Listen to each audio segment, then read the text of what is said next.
adoraré.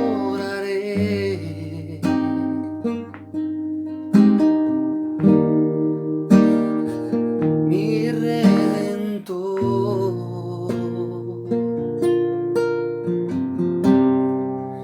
tu nombre ensalzaré.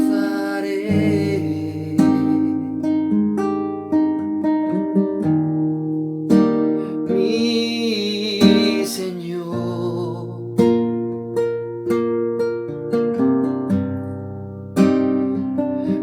me postraré ante tu altar para adorar.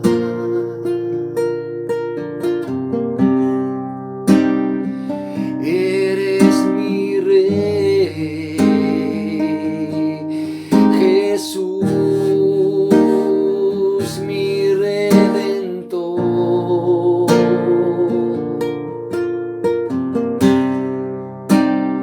Tú eres santo, Dios eterno, Redentor.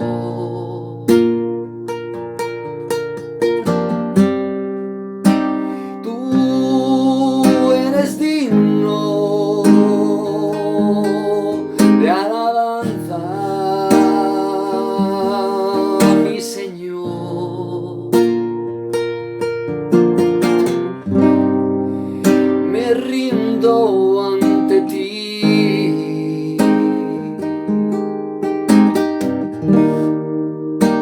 Dios de la eternidad.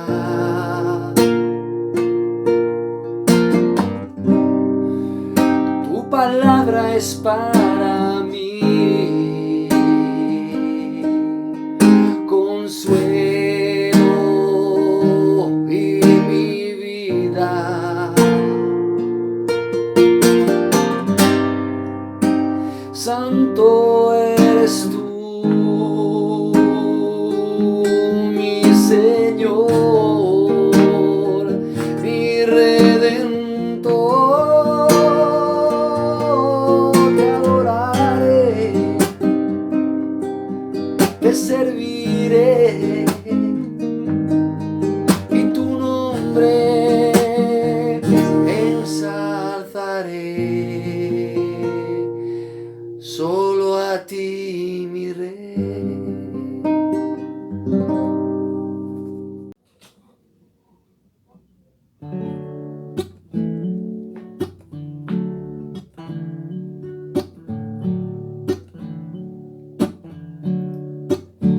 He decidido seguir a Cristo. He decidido seguir a Cristo. He decidido seguir a Cristo. Vuelvo atrás, no vuelvo atrás. La vida vieja ya la he dejado. La vida vieja ya la he dejado. La vida vieja ya la he dejado. Vuelvo atrás, no vuelvo atrás. El Rey de Gloria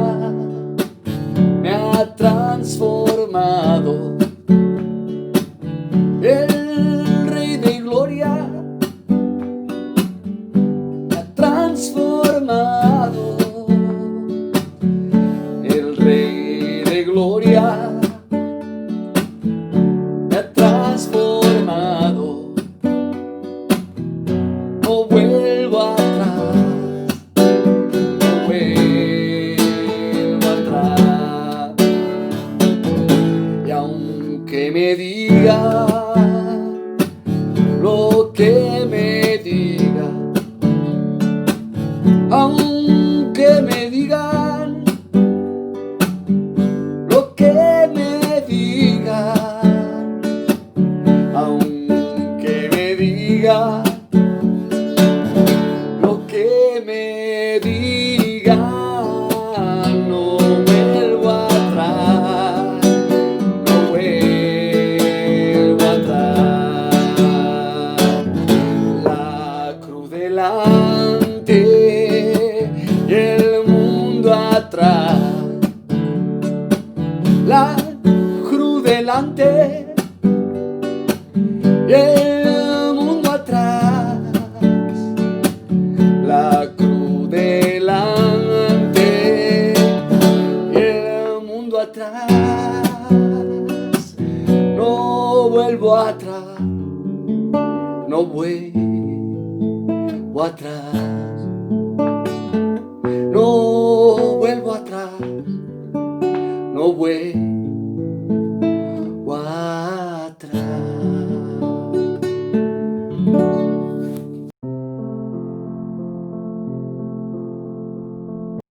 Buenas tardes.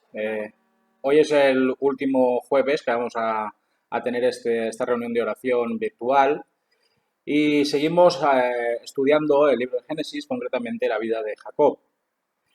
Vamos a utilizar el texto que se encuentra en Génesis capítulo número 34 y el título del estudio de hoy es Deshonra y venganza. Ya veréis el porqué de este título. Seguramente si habéis podido leer el texto en casa os daréis cuenta de la realidad tan turbulenta que vamos a encontrar a partir de ahora. En primer lugar, quisiera, a modo de introducción, hablar acerca de un tema, ¿no? Un tema que está ahí, es un tema candente, que durante los últimos tiempos ha estado presente en los medios de comunicación, en la opinión pública. Ese tema es el tema de la violación. La violación perpetrada por uno o varios individuos contra una persona que ha manifestado su nulo deseo de entablar relaciones sexuales de forma clara y rotunda es uno de los actos más deleznables y más asquerosos del mundo, la verdad. Enterarnos de personajes de dudosa capacidad cerebral forzando con violencia, con agresividad a una mujer solitaria, conocer casos en los que se ha drogado a una chica para aprovecharse sexualmente de su desmayo e inconsciencia, o saber de individuos que emplean su posición social, su posición financiera, sus influencias para abusar de sus trabajadoras o sus subordinadas laborales con un acoso realmente repugnante. La violación supone traspasar los límites de la esfera personal, de la esfera sexual de alguien de una forma caprichosa y lujuriosa y implica, lógicamente, transgredir las fronteras de la intimidad física y psicológica, rompiendo todo a su paso, dejando a la víctima completamente destrozada en todos los sentidos. El verdugo, amparado por la absurda técnica de que ha sido previamente provocado, de que ha malinterpretado las señales que la chica en cuestión le estaba enviando o de que es su palabra contra la suya, intenta zafarse de la responsabilidad de sus actos. Y esto por no hablar de las argucias legales que tratan de matizar esta vil práctica, provocando interminables e infértiles debates en términos de reglamentación y codificación que suelen aumentar el dolor, que suelen aumentar la depresión y que suelen incrementar el peso del trauma recibido por parte de la víctima. Así, el tiempo pasa, los cargos se suavizan, se intenta victimizar al agresor sexual, se condena y estigmatiza a la auténtica víctima y al final, pues, aquí no ha pasado nada. Es lamentable, es terrible tener que ser testigo de cómo procesos aparentemente claros en su sentencia se olvidan convenientemente y se cierran con penas mínimas e irrisorias. Yo, personalmente, como padre y esposo, la violación es uno de esos hechos que pueden llegar a destruirte paulatinamente. En caliente, cualquier padre, cualquier hermano, cualquier esposo sería capaz de hacer cualquier cosa con tal de que el agresor sexual recibiese su merecido. En otras épocas, menos reguladas por códigos específicos, si una familia recibía la terrible noticia de que uno de sus miembros ha sido ultrajado en la intimidad de su sexualidad, todos cogían sus escopetas o sus estacas y hasta que no daban con el culpable de su deshonra, no cejaban en su empeño. Pobre de aquel, ¿verdad?, que osara arrebatar la dignidad a una muchacha porque su vida era puesta en búsqueda y captura. Esos tiempos han pasado.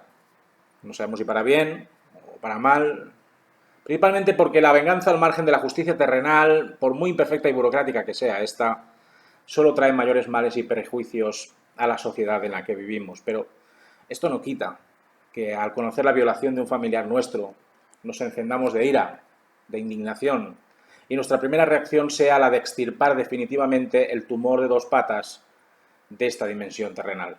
La sangre vertida de uno de los nuestros normalmente no ha de quedar impune, por mucho que entendamos ya en frío que hemos de dejar que los agentes de la justicia se apliquen diligente y objetivamente en la tarea de juzgar nuestra desdicha, la desdicha de uno de nuestros miembros. La narrativa que hoy nos ocupa, si recordáis bien, la semana pasada nos va a ayudar a entender esta idea de la violación. En el día de hoy, en el estudio de hoy, pasamos de la instalación de Jacob y su familia en Siquem a un episodio ciertamente escabroso y horripilante en muchos sentidos. Recordemos que Jacob había comprado un terreno en los aledaños de la ciudad de Siquem a los príncipes de esta ciudad, a los hijos de Amor. La convivencia en principio es pacífica, aunque Jacob siempre tiene presente que no puede ni debe mezclarse con los habitantes de esta ciudad a causa de su paganismo e idolatría. Tienen relaciones de vecindad, cordiales, sosegadas, propias de pueblos que en definitiva quieren vivir en paz, hasta que este acontecimiento del que vamos a hablar hoy, un evento que rompe por completo las convenciones sociales, desata el caos entre Jacob y Siquem. Vayamos al texto bíblico de este capítulo de hoy. Versículos del 1 al 4 nos dice que Dina, la hija que Lea le había dado a luz a Jacob, salió a ver a las hijas del país.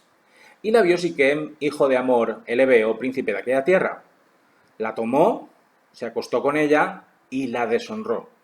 Pero su alma se apegó a Dina, la hija de Lea, se enamoró de la joven y habló a su corazón. Entonces Siquem dijo a Amor su padre, tómame por mujer a esta joven. Todo comienza con Dina, hija de Lea y Jacob. Esta decide pasear por las calles de Siquem, encontrarse con las muchachas de la ciudad para pasárselo bien, para disfrutar de su juventud con chicas de la misma edad. Dina era una muchacha en medio de muchachos, no nos olvidemos de esto, y necesitaba conectar con féminas, hacer amigas con las que compartir tiempo y actividades lúdicas. Al parecer, Dina lo hace a escondidas, sin avisar de sus intenciones, sin la escolta debida de sus hermanos o de alguna de las siervas de Jacob. No piensa ni por asomo que nadie pueda hacer algo contra ella. Es como esas escenas cinematográficas, ¿os recordáis? En las que la hija o el hijo se quiere ir de fiesta con los amigos, salta por la ventana de su cuarto para engañar a sus padres y cree que podrá salirse con la suya sin que nadie se dé cuenta. Todo el mundo sabe que Dina es la hija de Jacob. Allí lo sabían perfectamente, y si alguien tocase alguno de sus cabellos, se las tendría que ver con un pequeño ejército comandado por sus fornidos hermanos.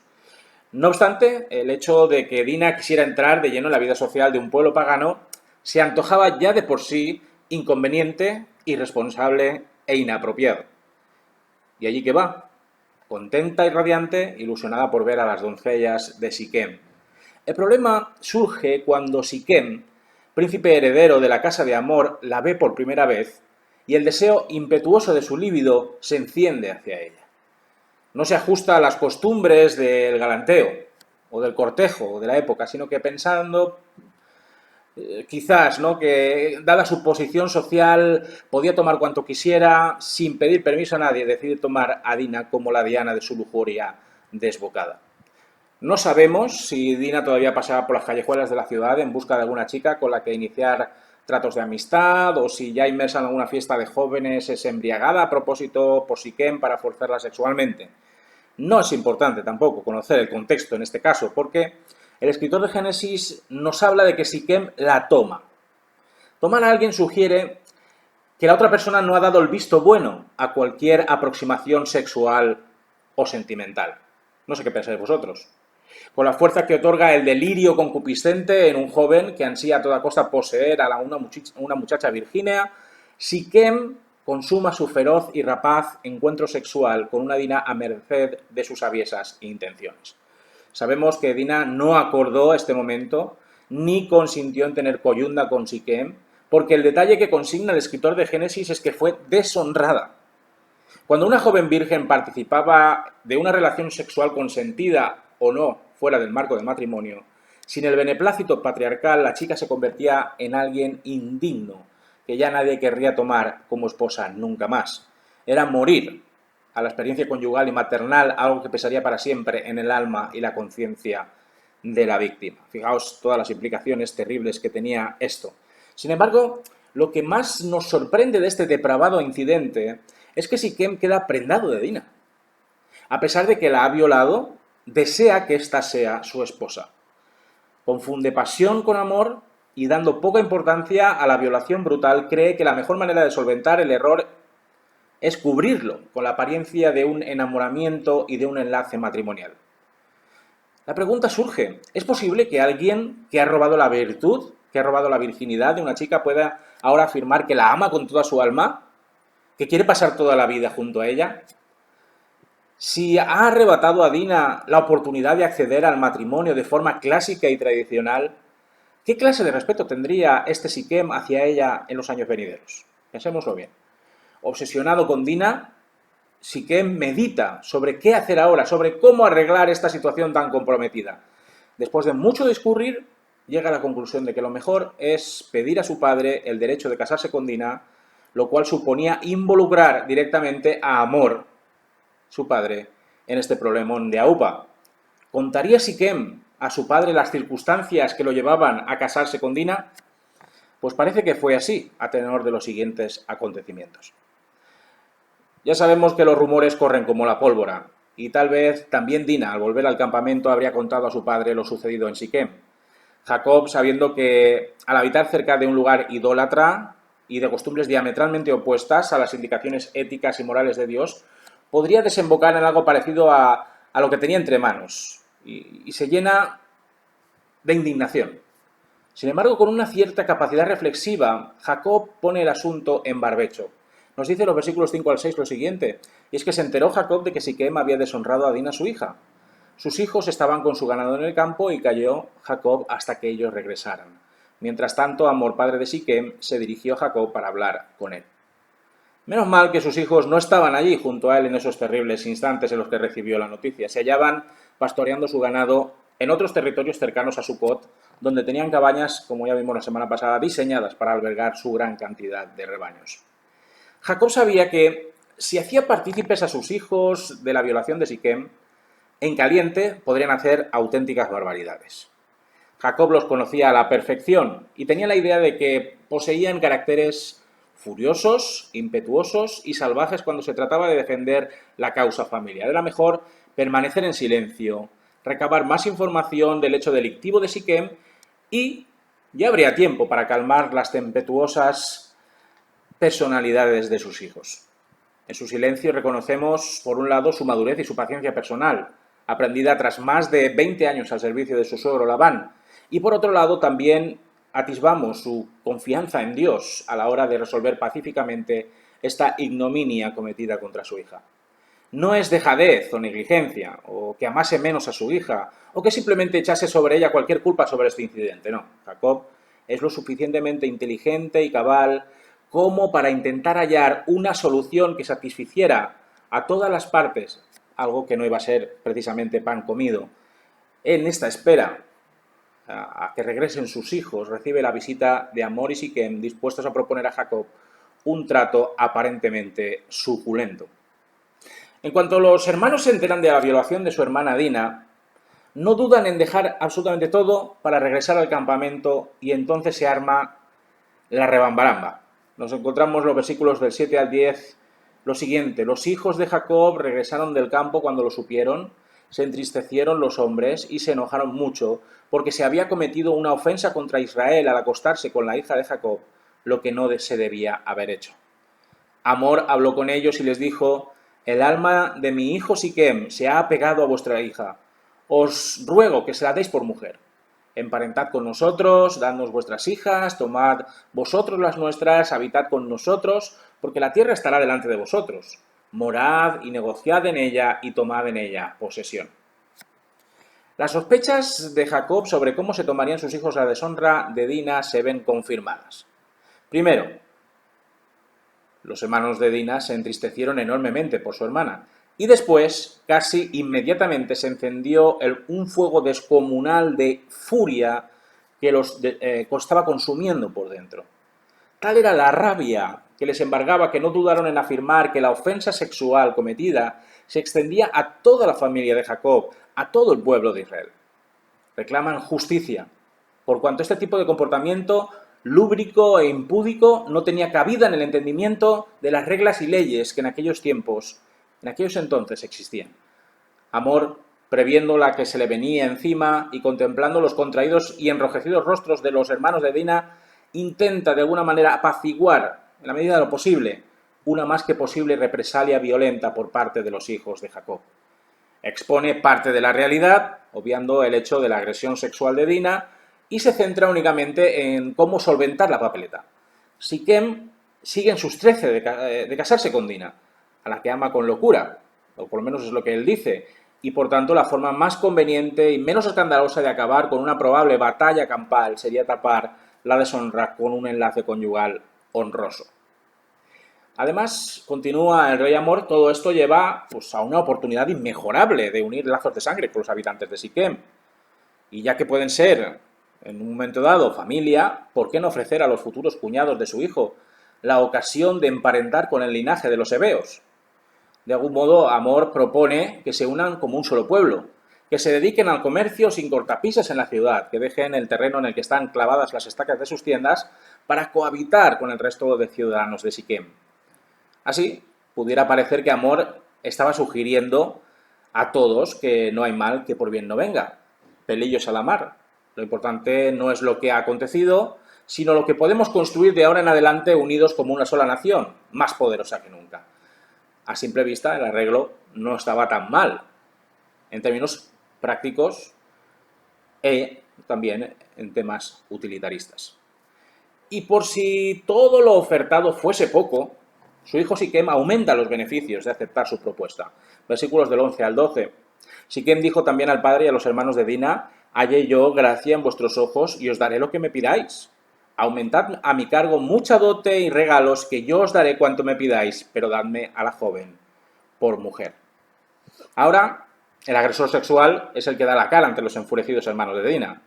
Reuniendo todos sus arrestos y descaro, Siquem pide a los hijos de Jacob que le den la oportunidad de congraciarse con ellos, como si la virtud de su hermana fuese un tema de compraventa. Pone todo lo que tiene a su disposición ante ellos: regalos, dote, tesoros, tierra, lo que quieran pueden llegar a tenerlo. Tal era podríamos decir, la desfachatez y la falta de tacto de este mozalbete, que intenta poner precio a la honra de la que espera ser su futura esposa. Dina no tiene nada que decir aquí, como podemos comprobar.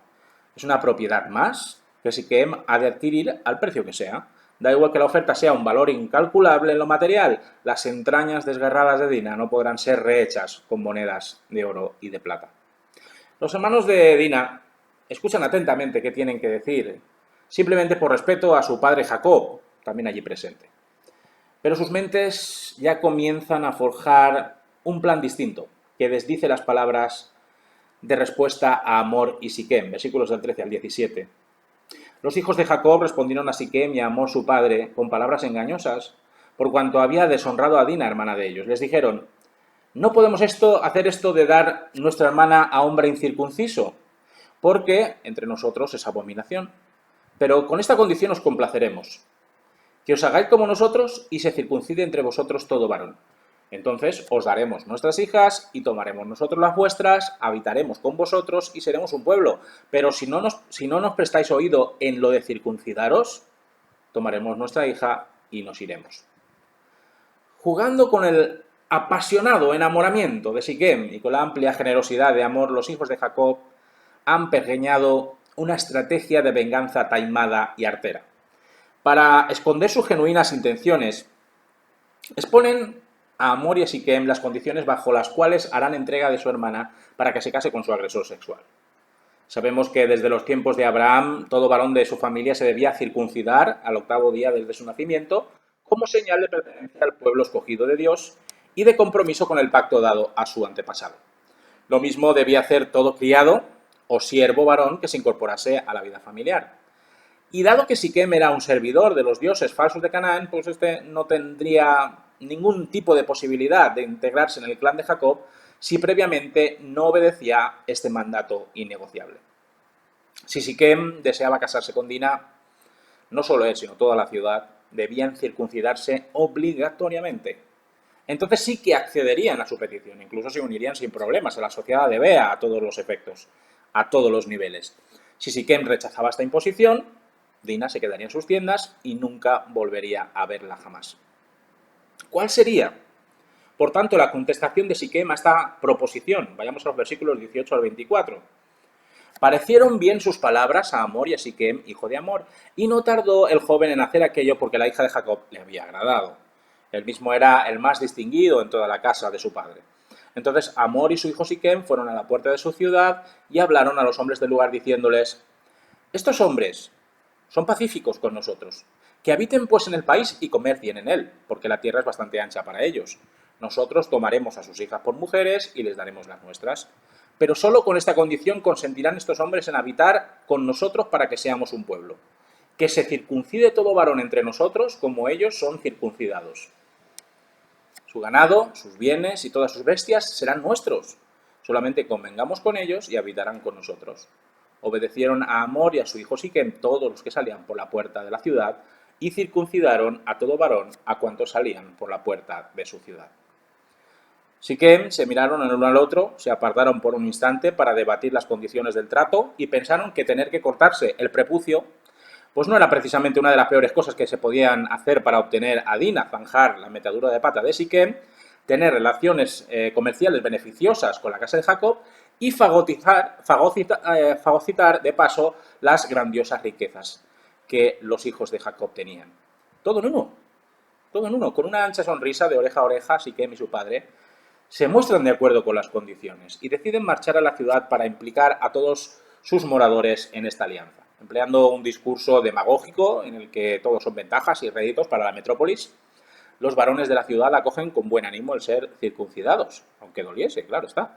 Todo es fiesta y algarabía porque un futuro repleto de grandes expectativas de prosperidad se abre ante ellos. De este modo, uno a uno, todos los varones de Siquem pasan por la afilada cuchilla que les practicará una operación quirúrgica de fimosis.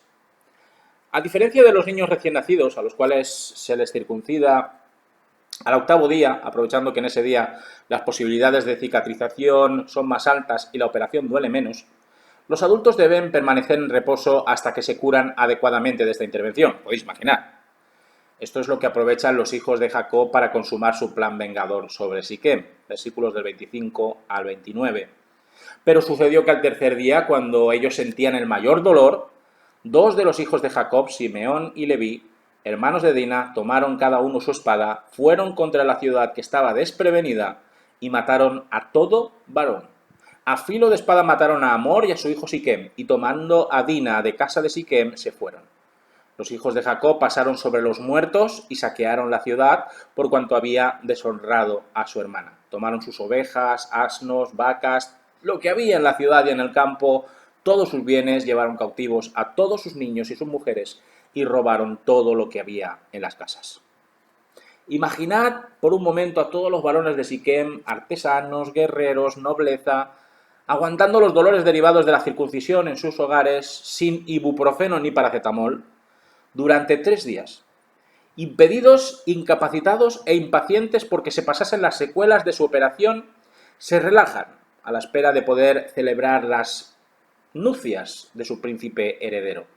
Y en ese instante de relax aparecen Simeón y Leví con sus tropas, entrando por las puertas de la ciudad y repartiendo estocadas y mandobles a diestro y siniestro, asesinando sin misericordia a todos los hombres de Siquem, incluidos el rey y su hijo. Se llevaron a su hermana, la cual todavía no había salido de la ciudad desde el episodio de la violación, y entraron a saco en todas las casas para rapiñarlo todo. Además, se llevaron a las mujeres y a los niños como esclavos al campamento de Jacob. Una auténtica escabechina que pilló desprevenida la ciudad y que ratificó la clase de personas que eran los hijos de Jacob. No se andaban con chiquitas, como podéis comprender y comprobar, se emborracharon de sangre, Su temperamento salvaje sacudió las entrañas de una gran ciudad como era Siquem. No dejaron piedra sobre piedra, y todo ello con la excusa de la deshonra de su hermana. ¿Acaso todos los ciudadanos de Siquem eran culpables de la acción repugnante de su príncipe? Pues al parecer esa concepción ancestral de que el pecado de un miembro de la comunidad afectaba al resto de la misma, el feroz ataque de los hijos de Jacob parecía ampliamente justificado. Jacob, que desde sus tiendas puede ver el humo subiendo de Siquem y también puede escuchar los alaridos de dolor de los que van cayendo espada, menea su cabeza en señal de desacuerdo. Versículos del 30 al 31. Entonces dijo Jacob a Simeón y a Leví: me habéis puesto en un grave aprieto al hacerme odioso a los habitantes de esta tierra, el cananeo y el fereceo. Como tengo pocos hombres, se juntarán contra mí, me atacarán y me destruirán a mí y a mi casa. Pero ellos respondieron: ¿acaso tenía él que tratar a nuestra hermana como una ramera? Jacob se halla apesadumbrado en gran manera. No es así como él había encarado el asunto de la deshonra de Dina. La diplomacia había sido devorada por la vindicación y el daño, desgraciadamente, ya estaba hecho. Seguramente los ecos de esta invasión relámpago llegarían a oídos del resto de ciudades de Canaán, y Jacob sería inevitablemente colocado en la lista negra de los cananeos y de los fereceos, de personas con las que tratar, comerciar o relacionarse en el futuro. El prestigio y la fama de Jacob se había esfumado por completo entre sus vecinos. Y lo más preocupante, dada su poca potencia militar, sería el objetivo número uno de sus enemigos. Esta escaramuza vengativa podía llegar a convertirse en el principio del fin de todo por lo que había estado luchando durante toda su vida. Estaba a merced de sus adversarios, por muy agresivos y combativos que fuesen sus tremendos hijos. Jacob llama ante sí a Simeón y Leví, autores principales de la matanza de Siquem, y les afea su conducta y sus decisiones. Les expone todos los prejuicios que le han causado con su conducta y sus decisiones, con su inflamada vendetta. Pero ellos no van a callarse sobre lo que piensan del asunto, olvidando el respeto que merecen las canas y no teniendo en cuenta los argumentos de su padre, demuestran que tiene su propio criterio a la hora de resarcirse por la deshonra cometida contra su hermana. Y espetan en toda la cara de su padre, que es un cobarde, que es un ingenuo, sobre todo si creía que las cosas se iban a resolver por la vía pacífica y que los habitantes de Siquem iban a cumplir su palabra. ¿Qué se podía esperar? Estarían pensando ellos. ¿Qué se podía esperar de un pueblo dirigido por una podrida persona como era Siquem? ¿De verdad creía su padre que se iban a quedar de brazos cruzados, impasibles ante la vergüenza de haber sido ninguneados y de mercadear con la virtud de Dina? Siquem había considerado a su hermana como una prostituta que se podía comprar y vender como una propiedad más, que se podía jugar intolerablemente con la virginidad de Dina. Y eso no lo iban a permitir. Con esta palabra final, ambos hermanos, representantes seguramente del sentir del resto de los hermanos, se justifican irreverentemente ante su padre. Y Jacob, cabizbajo, nada más añade a la volcánica expresión de la motivación de sus hijos. Para terminar, hermanos, esta descripción del temperamento de los hijos de Jacob ya nos anticipa el porvenir de la familia. Jacob va perdiendo ascendencia sobre sus hijos y esto desembocará en mayores y múltiples desgracias. Los pueblos de alrededor, avisados de la carnicería de Siquem, lanzarían ofensivas contra Jacob para arrebatarle todo lo que tenía. Los hijos de Jacob eran tan piadosos delante de Dios, tal y como aparentemente hemos comprobado con el tema de la circuncisión, o no eran tan devotos del Señor como querían dar a entender. Pues todo esto, todas las respuestas, todo esto y mucho más podremos verlo en el siguiente estudio sobre la vida de Jacob. Que el Señor os bendiga y el domingo ya, por fin, nos vemos cara a cara en el templo, en la capilla de la Iglesia Evangélica Bautista de Carlet. Que el Señor bendiga.